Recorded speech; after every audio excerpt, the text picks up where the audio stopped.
Hello guys. So today I'll be talking about how to get pregnant for a baby girl or a baby boy naturally. So I'll start by talking about the Y and X chromosome.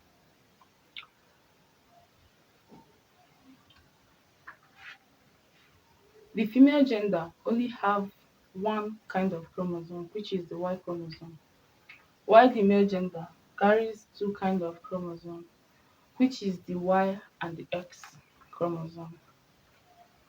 For example,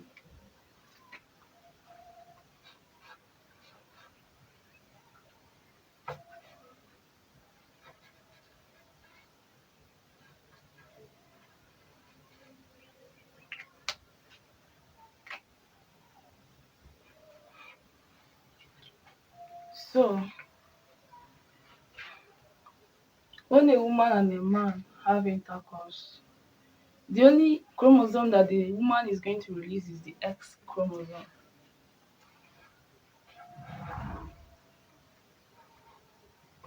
Is the X chromosome.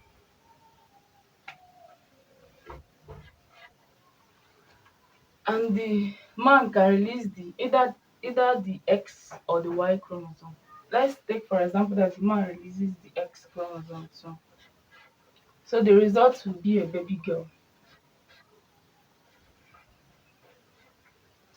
But if sexual intercourse happen and the woman releases her only chromosome, which is the X chromosome, and the man release the Y chromosome,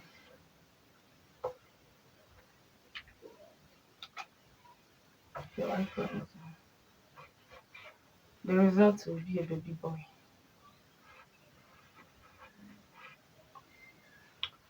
So this is trying to tell us that the determinant of the gender of a baby is actually the man, not the woman. I mean, 100% depends on the man. It depends on the chromosome that the man release. That's what will determine whether the baby is going to be a boy or a girl. The woman actually have only one kind of chromosome, which is the X chromosome. All right. An experiment was carried out on this X and Y sperm cell, which is the chromosome, and it was found out that the female chromosome, which is the XX chromosome, is very slow, while the male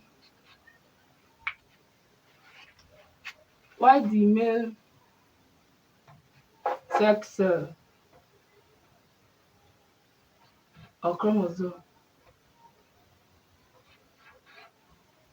is fast.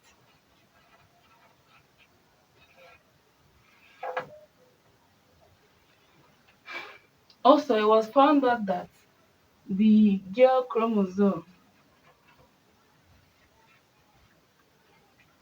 lasts for 5 days in the woman's body. 5 days.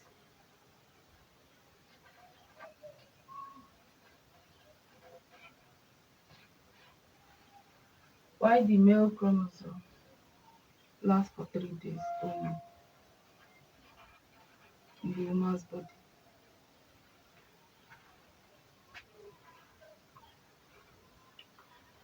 So let's go back to ovulation,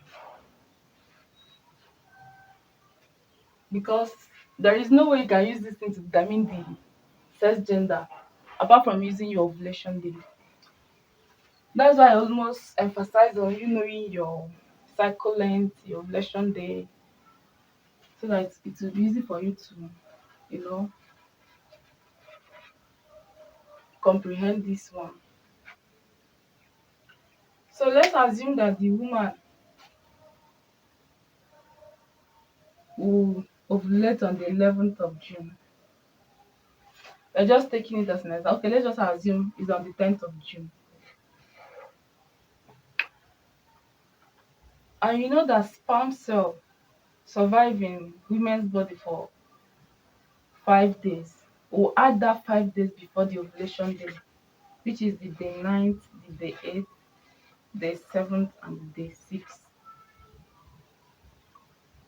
So, talking about how many days this sperm cell can last in women body. If intercourse should happen on the 6th of June,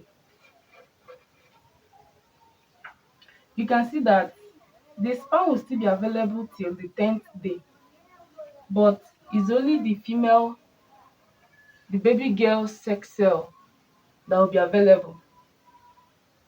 Like we said, that um, X chromosome lasts for 5 days before it dies off, while Y chromosome lasts for 3 days before it dies off.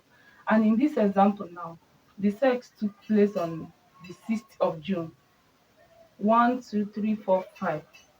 That is to say that the Y chromosome must have died because it have passed 3 days already. This is the third day. The day 8 is the third day, which is the last day that this Y chromosome will stay. So before the day of her ovulation, the Y chromosome must have died.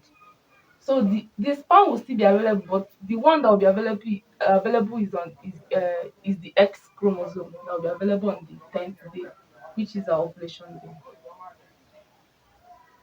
If sex should also happen on the 7th day from this example, the chromosome that will still be available, the sex cell that will still be available is the female sex cell, which is the X chromosome.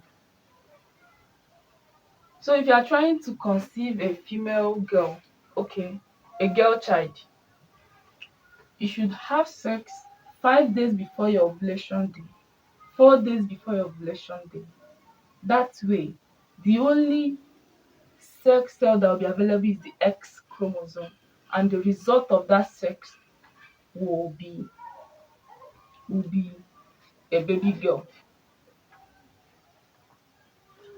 But if you want to have a baby boy, you should that's where this fast and slow characteristics of these sperm cells will come in. You should have sex on the third third day before your ovulation day, second day before your ovulation day, or on the ovulation day, because of this factor. Because Y chromosome runs faster than the X chromosome. So if you should have sex on this day, which is the day 8, before this X chromosome would have before it will reach the fallopian tube, this Y chromosome must have reached and fertilized the egg. Or better still, have sex on your ovulation day. That way, in fact, this X chromosome will not even see the back of this Y chromosome because it is very slow. It will still be there while the Y chromosome must have swim into the fallopian tube to fertilize the egg, and the result will be a baby boy. So this is basically what you can do, or what you can use to determine naturally the sex of your baby. But actually this is not 100% accurate. It's not 100% accurate. The only 100% accurate method is IVF, that is in vitro fertilization. But with this method, you can be lucky to get a positive result. All right.